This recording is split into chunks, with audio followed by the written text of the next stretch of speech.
As Sister Holland and Sœur I, Holland et moi venions de descendre de l'avion dans un aéroport lointain lorsque trois belles jeunes femmes qui avaient pris le même vol que nous sont accourus pour nous saluer.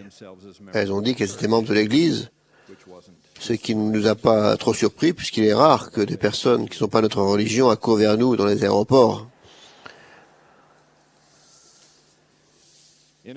Lors d'une conversation que nous n'avions pas prévue, nous avons bientôt appris, au milieu de leurs larmes, que ces trois jeunes femmes venaient juste de divorcer, que leur mari leur avait été infidèle,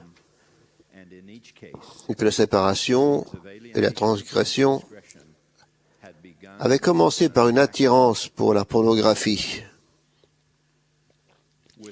Avec cette introduction brutale, mon message d'aujourd'hui, un message difficile à dire, à donner pour moi. Je me sens un peu comme Jacob autrefois qui disait « Cela me peine de devoir user de tant de hardiesse de langage devant vous, dont beaucoup ont les sentiments extrêmement tendres et chastes et délicats. Mais il faut dire les choses comme elles sont.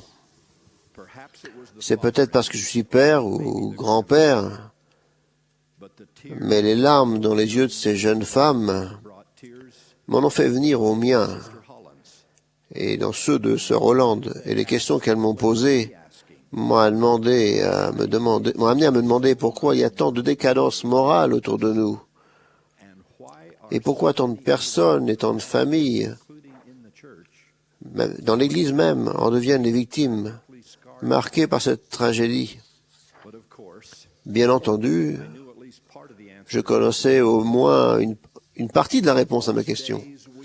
La plupart du temps, nous sommes tous agressés par des messages immoraux de toute forme qui nous envahissent de tous côtés. Les côtés sombres de l'industrie, du cinéma, la télévision et la musique s'enfoncent de plus en plus dans les propos grossiers et l'inconduite sexuelle. Tragiquement, le même ordinateur et le même Internet qui me permettent de faire mon histoire familiale et de préparer des noms pour l'œuvre du temple, peuvent, sans filtre et sans contrôle, permettre à mes enfants, mes petits-enfants, d'accéder à un cloaque intégral de perception qui pourrait creuser pour toujours un cratère dans leur esprit. Souvenez-vous que ces jeunes épouses ont dit que l'infidélité de leur mari a commencé par une attirance pour la pornographie. Mais l'immoralité n'est pas simplement un problème d'hommes. Et les maris ne sont pas les seuls coupables. La compromission accessible d'un clic de souris, y compris ce qui peut arriver lors d'une rencontre virtuelle sur un forum de discussion, ne fait pas exception de personne, hommes ou femmes, jeunes ou vieux, mariés ou célibataires. Et pour s'assurer que cette tentation reste toujours plus accessible, l'adversaire est occupé à étendre son influence au téléphone portable, aux jeux vidéo et aux iPods. Si nous arrêtons de nous en prendre aux branches de ce problème et mettons plus directement la hache à la racine de l'arbre, il n'est pas surprenant d'y trouver la luxure tapie furtivement. La luxure est un mot très déplaisant et certainement un sujet très déplaisant à traiter. En ce qui me concerne, il y a une bonne raison pour laquelle, dans certaines conditions, elle est connue pour être le plus mortel des 7 péchés capitaux. Pourquoi la luxure est-elle un péché mortel? Eh bien, en plus de l'effet complètement destructeur de l'esprit qu'elle a sur notre âme, je pense que c'est un péché parce qu'elle souille la relation la plus élevée et la plus sainte que Dieu nous donne ici-bas. L'amour qu'un homme et une femme ont l'un pour l'autre et le désir de ce couple d'introduire des enfants dans une famille destinée à être éternelle. Quelqu'un a dit que le véritable amour doit comprendre l'idée de permanence. L'amour véritable dure. Mais la luxure change aussi vite qu'elle peut tourner une page pornographique ou jeter un coup d'œil rapide à notre objet potentiel de satisfaction qui passe, homme ou femme. L'amour véritable nous fait vraiment tourner la tête. C'est ce que je ressens pour ce Roland. Nous crions sur les toits, même quelquefois à la conférence générale. Mais la luxure se caractérise par la honte. Elle agit en cachette. Elle est presque pathologiquement clandestine. Plus l'heure est tardive et sombre, mieux c'est. Avec une porte verrouillée à double tour, juste au cas où. L'amour nous pousse instinctivement à nous tourner vers Dieu et vers les autres. Par contre, la luxure est tout sauf divine et prône l'abandon aux passions. L'amour va de pair avec des mains tendues et un cœur ouvert. La luxure ne fait que creuser l'appétit. Ce ne sont là que quelques-unes des raisons pour lesquelles prostituer le vrai sens de l'amour, que ce soit en imagination ou en étant avec une autre personne, est si destructeur. Cela détruit ce qui ne le cède en importance qu'à notre foi en Dieu, c'est-à-dire notre foi dans les personnes que nous aimons. Cela ébranle les piliers de confiance sur lesquels l'amour actuel ou futur est construit. Il faut beaucoup de temps pour rebâtir cette confiance une fois qu'elle a été perdue.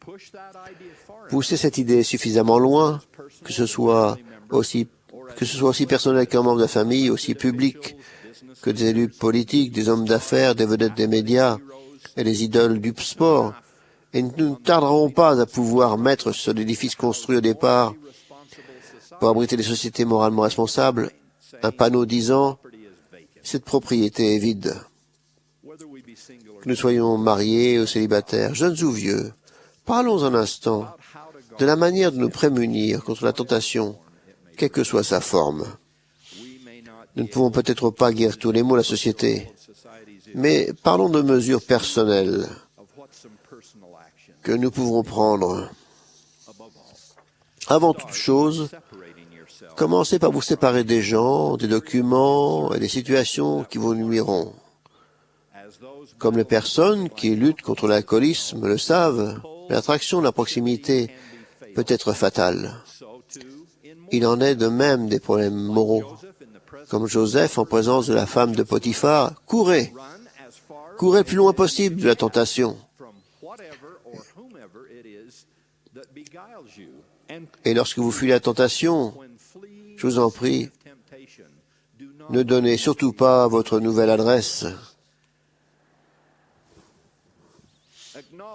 Reconnaissez que les personnes liées par les chaînes d'habitude ou de dépendance destructrice ont souvent besoin d'aide extérieure, où leurs efforts ne suffisent pas, et c'est peut-être votre cas. Recherchez cette aide et acceptez-la. Parlez à votre évêque, suivez ses conseils, demandez une bénédiction de la prêtrise, utilisez ce qu'offrent les services familiaux de l'Église ou consultez un autre thérapeute qualifié. Priez sans cesse, demandez que des anges de côté du voile vous aident. Outre les filtres sur les ordinateurs et un verrou sur les affections, souvenez-vous que la seule maîtrise véritable dans la vie est la maîtrise de soi. Ayez une plus grande maîtrise, même sur les situations marginales que vous êtes amené à rencontrer. Si une émission de télévision est indécente, éteignez le récepteur. Si un film est vulgaire, sortez. Si une relation inconvenante s'installe, mettez-y fin. Beaucoup de ces influences ne sont peut-être pas mauvaises au départ, mais elles peuvent émousser notre jugement, endormir notre spiritualité et mener à quelque chose qui pourrait s'avérer mauvais. Un vieux proverbe dit qu'un voyage de 1000 lieues commence toujours par un premier pas. Alors, faites attention où vous mettez les pieds. Comme des voleurs dans la nuit, des pensées inconvenantes peuvent chercher à s'introduire dans notre esprit. Mais nous ne devons pas leur ouvrir les portes en grand, leur servir le thé et les petits gâteaux, et leur dire où se trouve l'argenterie. De toute façon, vous n'êtes pas censé servir du thé. Jetez les vauriens dehors.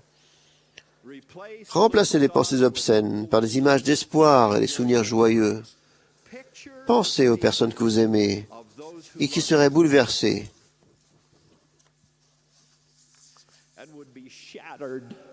if you let them si vous down. les abandonniez.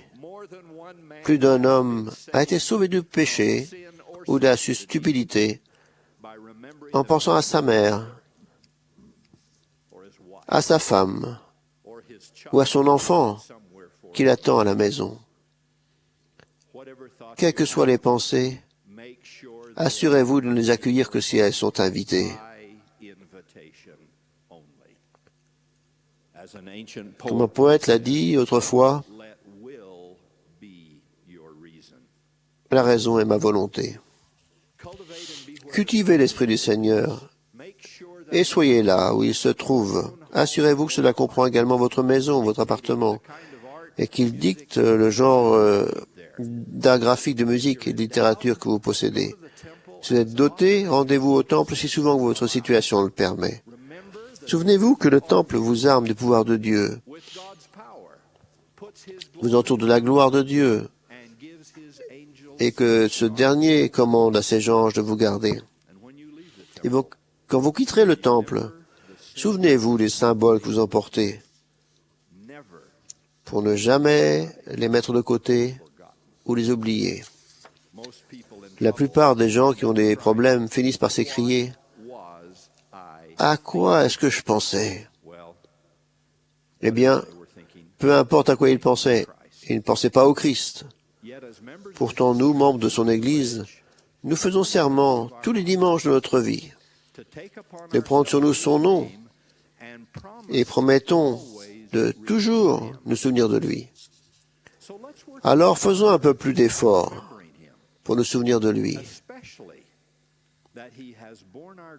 En particulier, lui qui a porté nos souffrances et qui chargeait nos douleurs, qui était brisé pour nos iniquités et qui nous a guéris par ses meurtrissures. Il est certain qu'il guidera nos actions de manière spectaculaire. Si nous nous souvenons que chaque fois que nous transgressons, nous ne faisons pas seulement du mal aux personnes que nous aimons, mais également à lui qui nous aime tant. Mais si nous péchons, aussi grave que puisse être le péché, nous pouvons être délivrés par ce même être majestueux qui porte le seul nom qui a été donné sous le ciel par lequel un homme ou une femme, quel qu'il soit, peuvent être sauvés. Lorsque face à nos transgressions, notre âme est déchirée d'une vive douleur, puissions-nous nous écrier et prononcer, comme l'a fait Alma lors de son repentir, la phrase qui a changé sa vie. Ô Jésus, Fils de Dieu,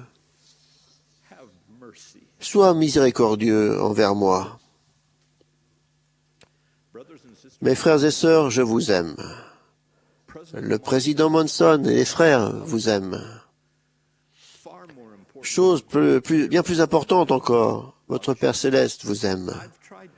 J'ai essayé dans mon message de vous parler de l'amour vrai, du respect que l'on doit avoir pour lui et de sa vraie description dans toutes les sociétés que l'humanité a connues,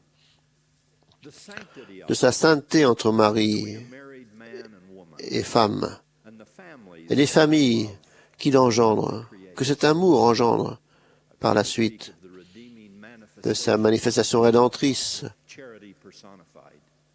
la charité personnifiée, que nous recevons par la grâce du Christ lui-même. J'ai également dû parler du diable,